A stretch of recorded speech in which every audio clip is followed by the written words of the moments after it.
Have you ever wondered about our significance in this vast universe? The 8th Psalm in the New King James Bible prompts us to ponder this very question. As we delve into this beautiful, poetic passage, we explore the themes of the majesty of God and the dignity of man.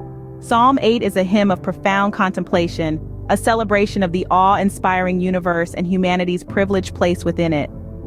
Penned by David, a shepherd boy who grew up to be a king, this psalm is a testament to our inherent worth in the eyes of the Creator. To fully grasp the depth of this psalm, let's look at the first couple of verses. O Lord, our Lord, how excellent is your name in all the earth, who have set your glory above the heavens. Out of the mouth of babes and nursing infants, you have ordained strength because of your enemies, that you may silence the enemy and the avenger. These verses express the immense majesty of God, whose glory is set above the heavens, a glory so vast and awe-inspiring that it extends beyond our earthly realm to the edges of the universe. Yet, in the same breath, David also speaks of the strength ordained out of the mouths of babes and nursing infants. This juxtaposition of the infinite and the intimate, the celestial and the child, encapsulates the central theme of Psalm 8, the magnificence of God's creation and the dignity of humanity within it. God, in his infinite wisdom and power, has chosen to reveal his strength through the most vulnerable among us. The voices of babes and infants, often dismissed in their perceived insignificance, are recognized and uplifted in this psalm as vessels of divine strength. So what does it mean when it says, "Out of the mouth of babes and nursing infants you have ordained strength"? It serves to remind us that in God's eyes, every life holds immense value and power, no matter how small or seemingly insignificant. It is a reflection of the majesty of God and the dignity of man, which we will continue to explore in the scenes to come. Opening, how can we, as small beings in this grand universe, be of significance to God? Indeed, it's a question that has puzzled philosophers, theologians, and thinkers throughout the ages. How does our existence, our tiny speck in the cosmos, matter to an omnipotent, omniscient deity? The answer lies in the breathtaking wonder of creation and the unique place humans hold within it. When we delve into the verses of Psalm 8, we see a vivid portrayal of this.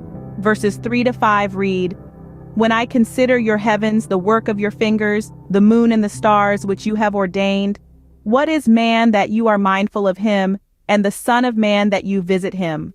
For you have made him a little lower than the angels, and you have crowned him with glory and honor." These verses beautifully encapsulate the awe-inspiring magnitude of the universe and God's intricate hand in crafting it. The psalmist is struck by the grandeur of the heavens, the moon, and the stars, all ordained by God. Yet, in the face of this vast cosmic canvas, he marvels at the special attention God gives to mankind. The phrase, "a little lower than the angels," suggests a high status for humans in the cosmic order. We are not brushed aside or insignificant. Rather, we hold an esteemed position just beneath the angels. God, in his infinite wisdom and love, has chosen us, ordinary humans, to be extraordinary participants in his grand design. The verses go on to say that we are crowned with glory and honor. This is not a crown of gold or jewels, but a crown of dignity, value, and worth. It signifies the divine respect and recognition we receive from our Creator.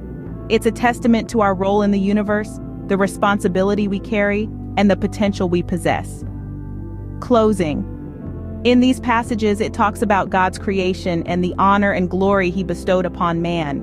But what does it mean to be crowned with glory and honor? Can you imagine being given dominion over the works of God's hands? In the heart of the Psalm 8, verses 6 through 8, the psalmist David paints a profound picture of mankind's role in the cosmos. Let's delve into the words. "You have made him to have dominion over the works of your hands. You have put all things under his feet, all sheep and oxen, even the beasts of the field, the birds of the air, and the fish of the sea that pass through the paths of the seas." Now, what does it mean to have dominion? It's more than just control or authority. It implies responsibility, stewardship. It's not about exploiting or trampling over God's creation, but caring for it, nurturing it, making it thrive. It's about understanding that we are entrusted with the earth and all its inhabitants. In the tapestry of creation, God has given us a unique and profound responsibility. We are not its masters, but its stewards. We are not its owners, but its caretakers. We are not its conquerors, but its nurturers. This idea of stewardship, it permeates the scriptures. It's a thread that weaves through the fabric of the Bible from Genesis to Revelation. It's an ancient idea, but one that is incredibly relevant to our modern world. Think about it. Every day we make choices that impact our environment, the animals, the plants, the air we breathe, the water we drink. We are not just passive observers of creation. We are active participants, stewards with a divine mandate to care for the earth and all its inhabitants.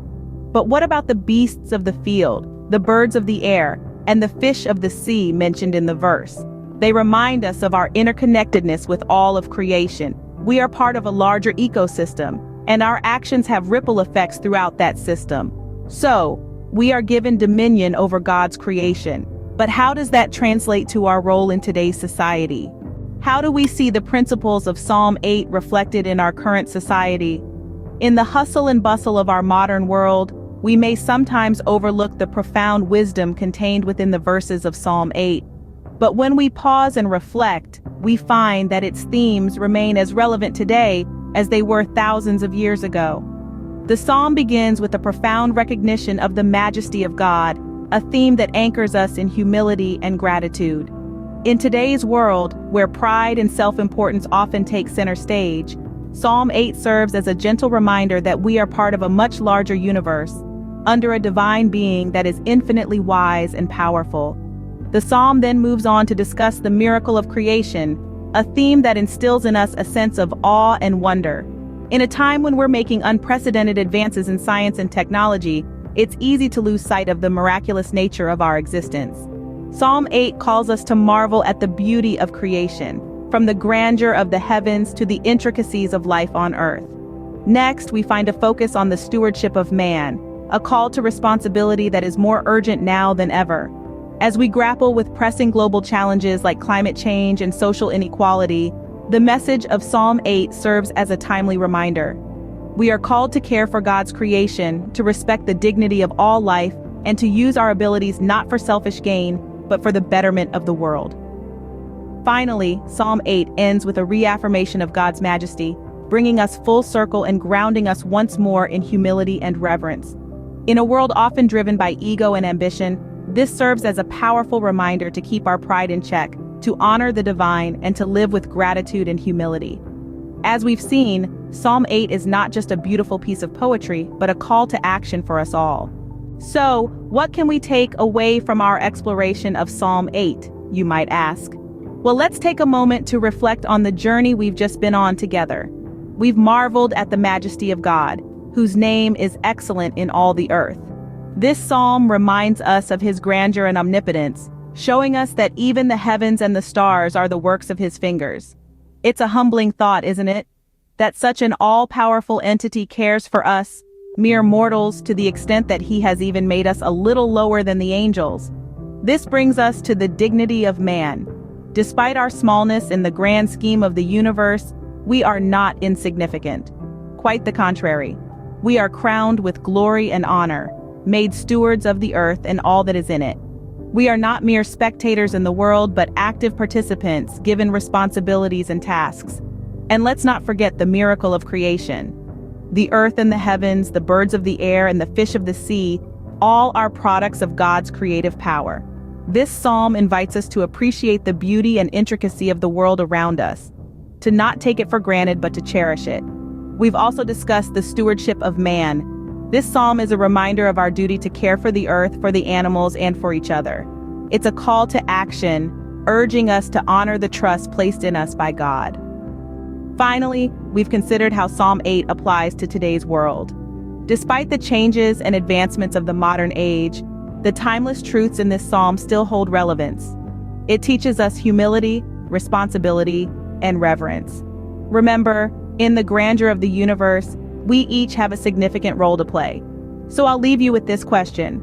How will you honor the responsibility that comes with being crowned with glory and honor? Please share your thoughts below and don't forget to subscribe for more discussions like this.